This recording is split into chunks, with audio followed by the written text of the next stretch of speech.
no matter what profession you're in, you have to market yourself. You have to be a salesperson. I know this is not what you want to hear. You want to hear, when I'm looking for a job, look at my resume. Look how awesome I am. Have you checked out my LinkedIn profile? It's beautiful. Ask anybody I've worked with. They'll tell you I'm fantastic. Unfortunately, it doesn't work that way.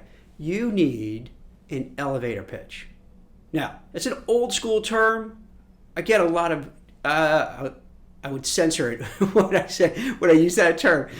I get a lot of guff, when I recommend an elevator pitch. They'll try to make it sound more soft and squishy, but no. An elevator pitch, are you familiar with what an elevator pitch is? Nah, not really? Okay. Here's an elevator pitch. This is what I mean. You want to be able to go to a hiring manager and be able to tell them in a crisp, succinct, concise way who you are, what you're about, all your awesome accomplishments, why you want the job, and how you would be amazing at the job. Now, you're saying, Jack, that's so simple. It kind of is, but it's not. Try on your own to say it out loud and do it, and you'll see how hard it is. Most people, when they start to give an elevator pitch, and let me take a step back too. An elevator pitch, just picture this. It's really derived from the time you're in an elevator till you go to where you're going. You'll be able to speak to someone and sell them on who you are, what you're doing. It doesn't necessarily mean about a job search. It could be anything. But in the context of a job search, for instance, you go in an elevator, right? Boom, you hit the button. You walk in. You're waiting for it to close. You hear the music. And then all of a sudden, before the door closes, you look and you see that's the person, the hiring manager you've been chasing at the company you want to work for.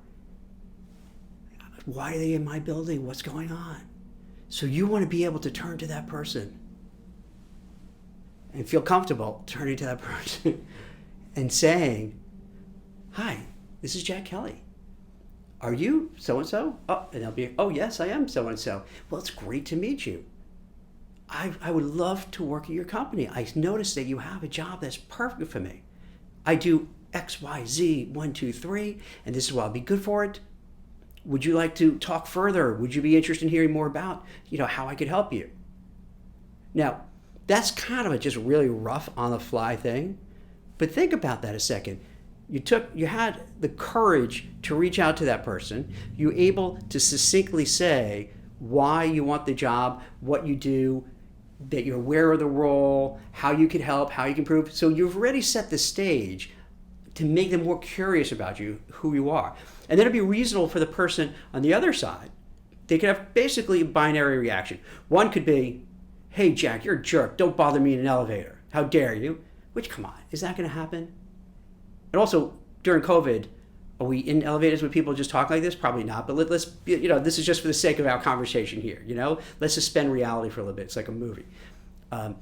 Maybe they'll come back and say, hey, Jack, you know what? Obviously, this is kind of a weird format to have an interview and conversation, but yeah, I'm interested. I would love to talk to you. I like your approach. I like your being so forward about it. Here's my card and let's talk. Boom. So the idea is this. You're looking for a job. You want to craft a way, whatever you want to call it, to be able to share your background, your experiences, your accomplishments, your achievements, everything you've done. Now, this doesn't go back in time. This doesn't go back to when you were in high school. It doesn't go back to elementary where you're a newspaper person, on your bicycle throwing newspapers at, customers and chasing them down to get paid. Now, this is more recent. What you've been doing, why you're so great at what you've been doing, why you're interested in the role, a little things that you know about the company and the opportunity, and how you could help and add value. It's really that simple. And I break it down that way because you just want to do it in 45 seconds. You don't want a whole long story, because if you make it long, you're going to lose your audience. You want to give it enough so that the person who's hearing you is going to think, I'm interested. Tell me more. Tell me more. This is, I like this. I like where it's going. And then what happens, they'll start asking you questions. Because the idea is you want to get them, you want to reel them in a little bit. You want them to feel and understand what you do, what you're about, all the great things you can contribute. And that's going to prompt them to ask you more questions and delve deeper. Then when they ask you questions, that's when you can elaborate on it. So your pitch only has to be 30 seconds, 40 seconds, maybe a little longer. It doesn't seem like a lot, but try it. The homework assignment for today is this. Go home, write down the top 5, 6 things that you do. Not everything. The top, even 3 or 4 things. Then go over it out loud. Because when people go over it in their head, it always sounds brilliant. But the first time they speak out loud, they're like, they lose it. Happens all the time. Come on, think about it. How many conversations do you have where you're going back and forth with someone, maybe you have a political argument, and then the moment you leave the conversation, you're like, oh, I should have said this, I should have said that, I could, because you really didn't have your act together. You want to have your act together so you say what you want to say. You have your talking points. That's what politicians do. If you haven't noticed, they have their talking points is what they call them. When you have an interview, you'll notice, when the politicians are interviewed, you'll notice, they'll ask a question, and they'll go right to their talking points. Yes, it's a good day to pass Bill 507. Or, sunny out? Yes. What a great time to pass this bill. They use everything to talk and go over their narrative to sell the person on what they're campaigning for. Now, the ones who come across heavy-handed, like the example I gave you, it kind of rubs people the wrong way. So you want to come across organic. You want to come across, authentic. You want to make sure that when you speak to them, when you give your story, if you want to say your story, if you want to say it's telling about yourself, but telling about yourself with respect to your job, what you're doing and what you're looking to do. You want to make it organic, real, authentic. You don't want to come across cheesy. You don't come across too salesy. You just want to be yourself. Why? What you've done. The things you're happy about, proud about. What you like about the job at hand. What you like about the company. Why you think you could be a success there. And this way, once you have it, that's like a secret weapon. Because then you can pull out. When you're in an interview, you don't have to fumble and worry about when they say, hey, tell me about yourself. Because when they say, tell me about yourself, bang, you give the elevator pitch. If you meet with other interviewers, you're usually going to ask the same old questions. So you have that pitch for everybody. Now you tweak it a little bit, because when you speak to the HR person, it might be a little different than the hiring manager and a little different than the very senior hiring manager. And the hiring manager's manager and the hiring manager's manager. So you're going to tweak it, but you have the essence for each. And when I say tweak it is this. Someone like an HR and human resources, they're going to make sure you're a good corporate citizen, that you could work well and play well with others. So that's the lens they're looking through. Your hiring manager is looking, can you do the job? So they want to make sure you can do the job. The hiring manager's manager is going to say, okay, the manager thinks you're good, Jack. The HR is good. I just want to make sure I get to know you and you're normal and nothing went through their filters. They didn't miss anything.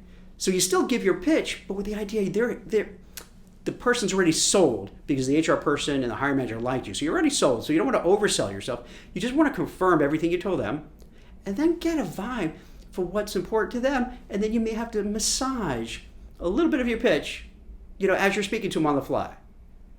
Because you're going to kind of tailor it each one. So it's not one size fits all. Each person you speak to is going to be a little bit different. For instance, if you're looking for help within your network, if you just say, hey, help me, I need a job. Oh, what are they supposed to do? They don't know anything about you, or why you need the help, or how they could help you. So when that happens, you want to just give a pitch. Hey, Joe, can you help me? You work at Goldman Sachs. I'd love to work there. Here's what I do. And then you give your pitch. Here's what I do. I do bum, bum, bum, bum, bum. Here's what I'm looking to do. I understand you have a job there. For that role, can you kind of get me in touch with the right person? So for them, then it's easier. Okay, I don't have to start worrying, what does Jack want? What did he do? He just wrapped it up for me. So, and I do happen to know the hiring manager, so I could go to that person and say, hey, Shelley, I have this guy, Jack. He's a really great fit. Here's what he does. And if you're effective in terms of communicating your pitch, they're going to be able to articulate it and parrot back to that hiring manager. And then you have a good chance of getting that meeting. And this will be the same no matter what you do. If you go to a social event and people talk to you, and you have to push yourself to get out there and let people and fight back about the uncomfortability, the embarrassment, sometimes the shame, the awkwardness of not working, and give them your pitch. Here's who I am. Now, in a social setting, you don't want to be like you're selling them hard. You're just walking them through. Here's what I do. Here's what I'm about. Here's what I'm looking to do. If you know anybody, any company's hiring, anyone who fits the bill for what I'm looking for, hey, let me know. Let them know about me. The same holds true when you go online to market yourself, like on LinkedIn, Facebook, Twitter. I don't know. I don't know how effective that would be on Twitter. But definitely LinkedIn, and to a certain degree Facebook as well, where you want to let people know. And it makes subtle changes, because it's not really, for Facebook, it's not really the platform where you want to hard sell yourself. You just kind of gently let your people know who you're you're connected with about your situation and what you're looking to do. LinkedIn, that's kind of really the best forum for it, where you could share and everybody understands, because this is what LinkedIn is all about, who you are, what you're about, what you're looking to do next, what kind of job, and how people could help you. And if you have a good tight narrative, a good tight pitch, a good tight, here's who I am, here's what I'm about, it makes life so much easier for everybody. I can't tell you how many times as a recruiter I'll see these banners, open to work, open to opportunities, help me, I lost my job to COVID, where I do want to help. I want to help, but I don't know what they're doing. I don't know what they want to do. I don't know what the skills they have. And then we all have time crunches, so it's hard then to go to each one, go to the LinkedIn profile and try to look down and figure out exactly what they do. And oftentimes it's not even clear. So then you bounce and you go on with your day. But if someone has it, hey, I'm open to work, I'm open to opportunities, but here's what I've done, and list their accomplishments. Here's what I'm looking to do. Here's the type of companies I'm looking for. Even here's the compensation range. Then, as a recruiter, I'm going to look and go, wow, this person's perfect, right up my alley. Or not up my alley, but I know some recruiters who do place for people like you. I'm going to get them in touch with you. What I would suggest is this. As I mentioned a little early, go home today, or if you are working from home, you're working home, don't go home because you're there already, and start putting together 1, 2, 3, 4, 5 bullet points of all the things you're great at, what you've done in your last job, your accomplishments, your achievements, why you're looking, what kind of job you're looking for, what kind of company you're looking for, what kind of compensation, anything else that's relevant. Go over it out loud. Go over it out loud a few times. Say it in front of somebody so that they can give you some feedback and constructive criticism. It's good to talk to even people who don't know what you do for a living or not clear, because then if you are able to tell them and the light bulb goes on and they understand, then that's effective. If they're not sure and they're saying, wait, I still don't get what you're looking to do, then it's hard. Then you got to say, okay, let me go back to the drawing board and let me try again. You want to make it super easy as possible. Think about it as a commercial on TV, where you watch, it's 30 seconds, it captures your attention, they give you some, 1, 2, 3 facts about it, and you're like, okay, I'm sold. This is great. I'm going to buy it. What do I do now? Where do I buy it? That you get their attention. The bad commercials, and we've all seen these bad commercials. You watch the commercial, and you're like, I don't even know the product. What is this? I don't understand. Because the commercial is so much more just to make it cool, and it looks good, and there's a soundtrack, and it's feel-good music. But you're like, all right, but what are you selling? I don't get it. But the others, when and it hits home, hey, yes, I want this. This is fantastic. Think about how many times have you bought stuff online, right? All these kind of, if you get act now, $19.99, and we'll throw in this and we'll throw in that. And you roll your eyes when other people tell you buy this stuff, but you end up buying it because you're like, I could really use that What did my wife just recently get? I'll say it's a spackle or I don't know. It was supposedly a Scottish, looked like just wooden spoons that you stir things in. But the way they sold it seemed like, oh God, my gosh, I need this. And they were able to say, here's what you needed, here's what you do, here's how it's awesome. Next thing I know, we have a box in the house of this. And I look at it going, I don't know, it's like a spatula. One looks like a spatula, one's a spoon. But they were very effective in getting her to say, oh my gosh, I need this. This is great. This is fantastic. Because they were able in like 30 seconds to tell her, hey, this is why it's such a fantastic product. You got to get it right now. And that's what it is. I know you're kind of saying, gosh, this is crass. I'm not a spackle, spork, whatever you're talking about, Jack. No, I get that. But you are a product. I hate to tell you. Yeah, you're going out there, you're fighting, you're competing against hundreds, if not thousands of other people now. This is a really rough job market, and you know that. So how do you stand out? You have to rise above the crowd. You have to market yourself. The product is you. You have to sell yourself. Because guess what? If you're not selling yourself, other people are, and you're just going to fall behind. They're going to stand out, and you won't. So you have to do whatever it takes, and part of what it takes is no matter what you do for a living, if you're not used to marketing or sales or schmoozing, you just have to push yourself. You have to push yourself. You have to learn. You have to practice. And after a while, you might like it because then it makes it more comfortable. When you know what you're going to ask somebody, when they ask, for some people, I bet you dread these questions.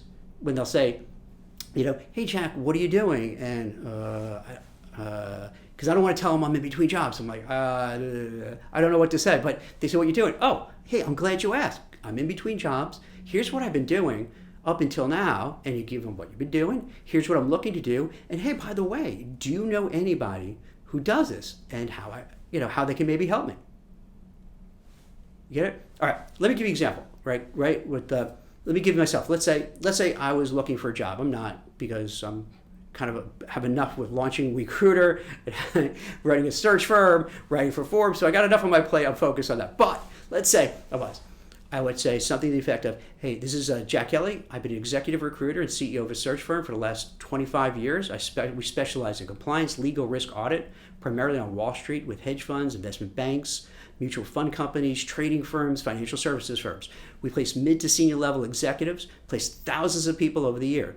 I love my job. I'm great at it. I'm a manager. I run a desk as a recruiter, but I also manage a team of people, managed up to 24 folks. I like the job at hand at XYZ executive search firm because my business right now is really US centric. And there's a big old world out there, and your company is across the board, across the world, and that's something that's really intriguing me. So I'd like to take my experience of placing thousands of executives within the legal compliance risk audit space over the last 25 years and move with, maybe even with my team, to come over there and be a top level executive search managing director with your shop. So I could take everything I've done and now would do it on a global scale. There you go, 45 seconds, something like that, where I'm doing this off the fly, but it's enough where that hiring manager or HR person would be like, oh, okay, I get what you're doing. You painted the picture for me. Sounds really interesting. And then I have a better chance of standing out from somebody else who really can't articulate as well. Hope this helps. It's one of these things where for some people, they love doing it. For extroverts, this is really great. For introverts, not so much. For people who are salesy, schmoozy, marketing, it's right up their alley. For those who aren't, it's going to take work. But trust me on it. Focus on it. Practice it, practice it, practice. You'll thank me. Because then when you go in the interviews, you'll find it's really much easier. Because instead of dreading questions, you're ready for them. Because you have a great answer. Because you have your pitch ready. And when I say a pitch too, you can have a pitch for different questions they may ask. So now, instead of going in fearful, nervous, anxiety-ridden, you almost can't wait to use it. You can't wait to show off your new skills. I hope this helps. Thanks for watching.